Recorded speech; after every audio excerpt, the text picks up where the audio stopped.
Hello and welcome to the channel.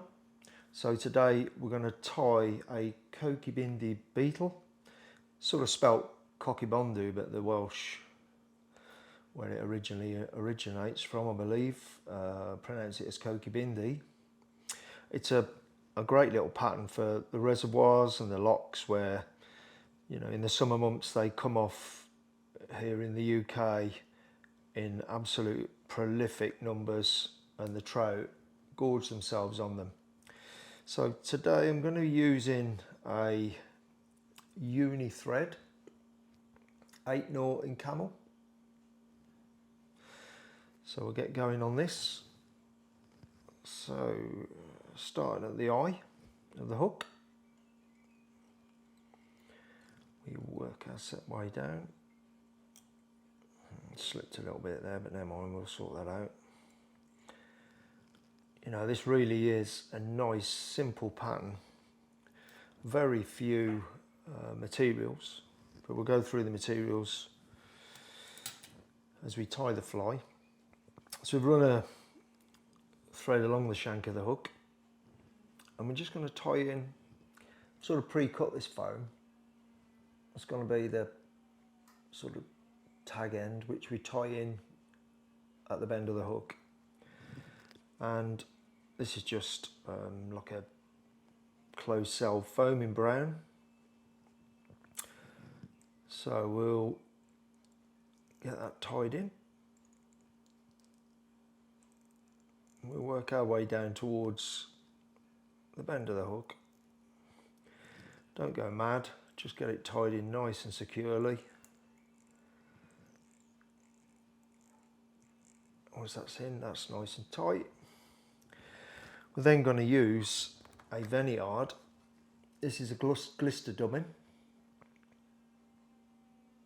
Going to use this colour. I'm going to blend this to give the iridescence of the, if you've seen the beetle, is the iridescence of underneath and of the shell is, you know, it looks absolutely lovely beetle. So we're going to use the dark peacock, a lighter peacock, and we're going to just add a hint of red in it. So good old Blue Peter fashion style. I've already mixed them up, or at least put it all together, but what I'm going to do is start blending it now. By doing this, we sort of pull the fibres. I believe it's called carding when you blend all these fibres together. So we're going to get ourselves a nice pinch and then start working, and it really does dub beautifully up the shank of the hook, not the shank of the hook, up the thread.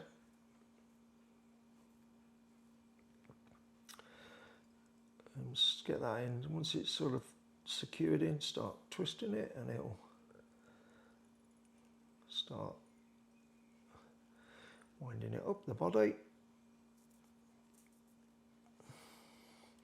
To give us this lovely iridescent peacocky effect up the body.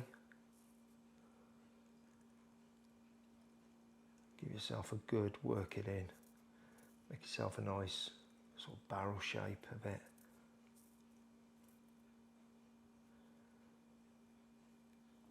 And start taking off what we don't need. Get rid of that. That's it. Just bring that back across the body. Secure it in. Leave yourself a couple of mil at the head. Now what we're going to do is we're going to get some, these are pre-tied peacock pheasant tail. We want to take about six of those, because there's 6 legs on that beetle. We're going to tie this on the underside of the fly.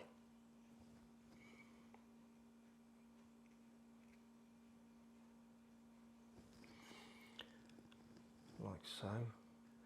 We're going to correct our thread.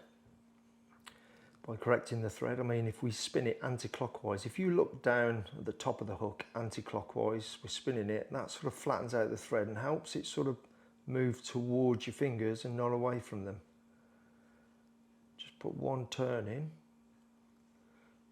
secure them, bring them underneath, put two, and what we're going to do is I'm going to start encouraging them legs, because they're too long at the moment, encouraging them to come backwards.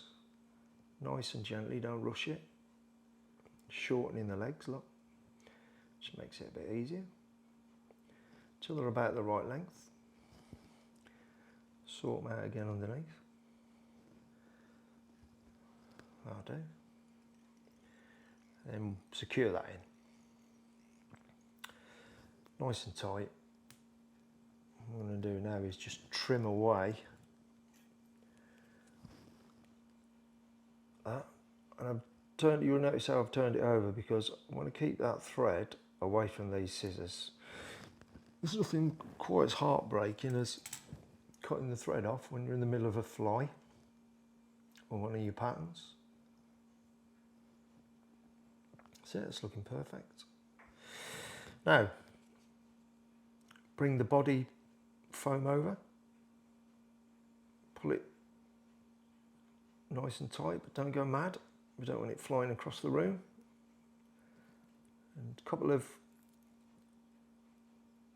light turns to secure that in. Then I sort of twist it towards myself a little bit, just to, because when I tighten this up, it's going to pull away from me. So start tightening up and going straight over. There we go. Lovely. Lift it out of the way. Secure there. Like I say, it really is a simple pattern and effective. And we're going to keep that tagged there, because when we do our securing hitch, get that out of the way. 1, 2, 3, 4. I'm just going to nip that down, and again, just to secure that in. So this pattern will be getting used at Chew. Got a little boat competition, lock style competition coming up, hopefully, if the winds don't ruin it and get it cancelled. So once that's secured in, I'm going to just put a bit of head glue.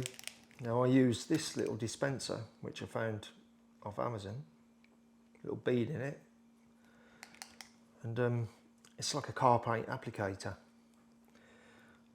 Brilliant for administering just an absolute drop.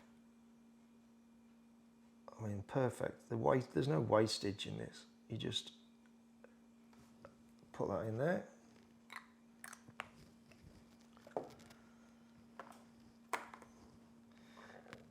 Probably just give the head a little clear. Just use a bit of hurl just to make sure that's nice and clear, which it is, of glue. And then we're just going to lift this up, pull it a little bit tight, and we're just going to snip off that foam. I tend to try and give it a little bit of a curvature so it's not dead square, but I know they always say the trout don't mind, but trout, believe it or not, have got pretty good eyesight. You've only got to know if you go on one of the little chalk streams or a stream where, you know, nobody sort of walks. You've only got to breathe within 50 to 100 metres and all those trout scatter all over the place. So their eyesight's good. But they can't turn down what they think is a nice irresistible meal, and I think that beetle. Then you'll see if the iridescence of the beetle underneath, you want to just like, you can just tease out some of the peacock if you want. Just tease it out as like little legs again. And there you go, the iridescence of the body, the beetle shape, a beautiful pattern. don't know if I said, but it's tied on a fulling Mill Competition Heavyweight size 12 barbless hook. You can use barbed if you want, but with a heavyweight hook, it's going to sit in the surface, and if you use a different line, like a die 3 or something, it will sink nice and easily, and the trout probably won't be able to resist that. So thanks for staying with me and enjoying this video. If you enjoyed it, please give us a thumbs up. And we're a new channel, just starting out. I'm going to try and tie some patterns that will be enjoyable for everyone to do. I'm going to do an Uff's Killer one of the days as well, because I've searched everywhere for that pattern. There's very much few like it, so yeah, I'll tie that. So please subscribe and give us a thumbs up. If there's anything that I can improve on in the comments, just let me know. Thanks guys.